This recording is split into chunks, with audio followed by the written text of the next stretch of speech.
Thanks, Gina, for your opening words. You make everybody feel very relaxed, and we're really looking forward to a great event. We're going to hear from participants, and really it's all about the participants, both the students and the volunteers. And we're delighted that Minister Quinn is here. And also on the stage we have Pádraig O'Grady, who's chair of the school's business partnership programme. So we're really proud of all of you here today, and to the students I want to say well done on your enormous commitment to the programme, and to the mentors who've been volunteering, thanks for your generous time. It really, really matters. To the principals and teachers, I'd also like to say well done, because you create the space for innovative programmes like this in your busy schedules for your school. Everybody here in the room is really committed to doing the right thing, so what I thought in terms of an overview, it might be good to look at just three main points. The first being how we came about, secondly, how we think we might be able to assist Minister Quinn in his new role, and thirdly, why this model works. In terms of how it started out, it was simply a result of a conversation between Joe Kennedy of the School Completion Programme a decade ago and the chair of business in the community at the time, Steve Costello, who was head of M&S in Ireland, and he asked could business help school completion. And of course Steve embraced it. And really it moved to where we are today, 10 years on, where we've 18,000 students who have been involved in the programmes. And we've actually left a did you know fact sheet on your chairs there, so please take it away and you'll see in terms of numbers and stats how it has grown. It's fantastic for everybody involved. Last year, 2010, given the economic recession, we were focusing on retaining the companies. And we did lose a small number, mainly in the financial services sector and in the hospitality and the hotel industry. But it's wonderful because in came companies like Connacht Gold, Fexco, Boots, Avocent in Shannon. We have a multinational company like Abbott set up their 4th and 5th link in Middleton and Cork and in Santry here in Dublin, Eden Dairy Power. So there are many companies only now hearing about it and are very interested in being committed, which is fantastic. So the journey over the past decade has been remarkable. What we have found is there's a resolute commitment in Irish business to engage with schools in their local communities, and Pádraig will talk a little bit about this as to why. And alongside this, school principals and teachers consistently articulate that they feel that the importance of business engagement really, really matters at all levels in their school community, not just for the students, but for the teachers and managers themselves. So the benefits we know are extensive, and in fact, I'd go beyond that. It's actually critical for this small nation of ours that we absolutely maximise the opportunity.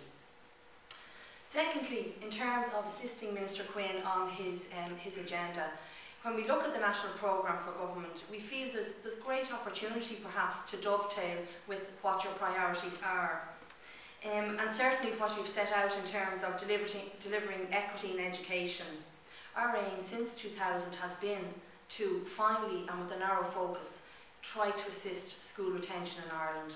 So we work with those targeted schools, and we'll shortly hear just why a programme like our mentoring programme can be just the tipping point. It can simply be an outside voice from another adult just encouraging a student to look at their leaving cert maybe as the ladder in life as opposed to an end in itself. And in that way, our other programmes, they're innovative, so therefore we have a great opportunity to stay connected with any student who may be at risk. And really, fundamentally what it does is it gives them a meaning and a context for their learning. Secondly, in terms of your national literacy strategy, which we're hearing a lot about, we have a Time to Read programme, and we have a wonderful evaluator whom you'd know, Minister, Dr. Etsma Kennedy, and we have a pilot programme in 6 primary schools throughout Ireland where 6 companies are providing hugely 24 weeks of reading support to young 7-8-year-olds. They are DEIS schools. We have the parents involved. They go on local library visits to encourage them the wonderful resource the library is. They go to the workplace to see what goes on behind the walls. And the impacts, remarkably, have been significant. The evaluation report will come out from Dr. Kennedy in October, and this is one that we really want to talk to you about, Minister. Your government wants to make basic workplace skills a national priority. Well, our Skills at Work programme, delivered by most of the 120 companies, does just that. And on 21st century schools and the investment in ICT, your government's ambition to build a knowledge society. Well, 40 of our companies are in the science and technology, what we call the S&T sector, and in fact 17 of them are top IT companies in Ireland. So we'd love to hear what you think in terms of a potential small role we could play in helping you on this journey to a knowledge economy. We do think that we have a trusting relationship with businesses in Ireland, and that goes right up to Michael here from Cornmarket and all the CEOs of the companies, because that's the level we engage at as well. So we do see ourselves as having a potential role, and internally Tina and all of our team are looking at what we might do on the science agenda. And finally, on empowering schools, the very interesting one, to improve standards and go down the road of self-evaluation. Our Principles programme, it's the one programme we offer not just to DEIS schools but to all 700 post-primary schools. 70% of those principals have participated in it. And as a consequence, they asked us, could we look at the potential for developing something for the whole teaching staff to be delivered by the business partner. And the department said yes to us, and currently we've a pilot with 20 schools in Ireland who are receiving management development programmes. Some are already in at the Croke Park Agreement level, and delighted to find really meaningful engagement put in there on the 33 hours. And I guess one teacher who was at one with ALSA in Tipperary, their comment was that they found the session hugely beneficial. I found that self-analysis within conflict resolution, sounds complicated, was something that I can use both personally and professionally. And as I write this, I'm looking around at a room where people are energised. So that's just a small taste of how we think we might be able to dovetail with the programme for government. And the final thing is the whole model, whereby we have everybody here in this room taking great pride in contributing to the success of the programmes. And you've actually done beyond that. You brought that success to the attention of the European Commission. Ireland, as we know, often has demonstrated over the past great innovation. You know, we had Ardna Crusher with the ESB, the setting up of the IDA, the setting up of the IFSC.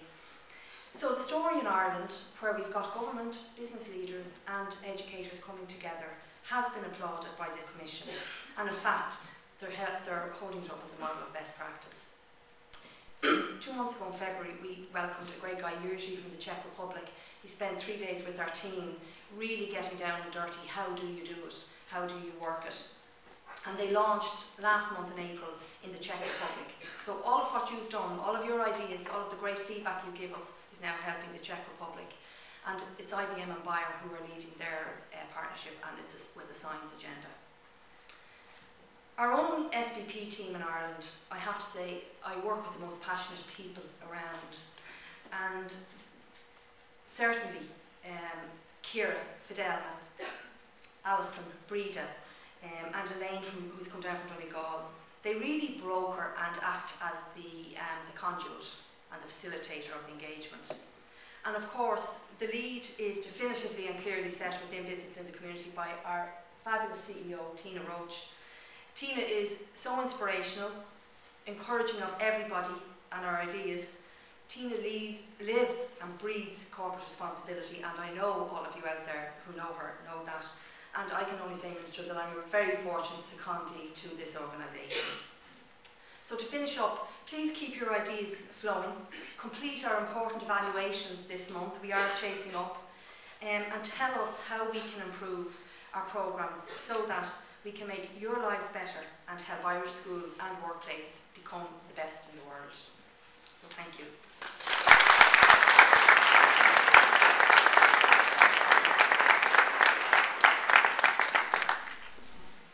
Now over to the most important people here.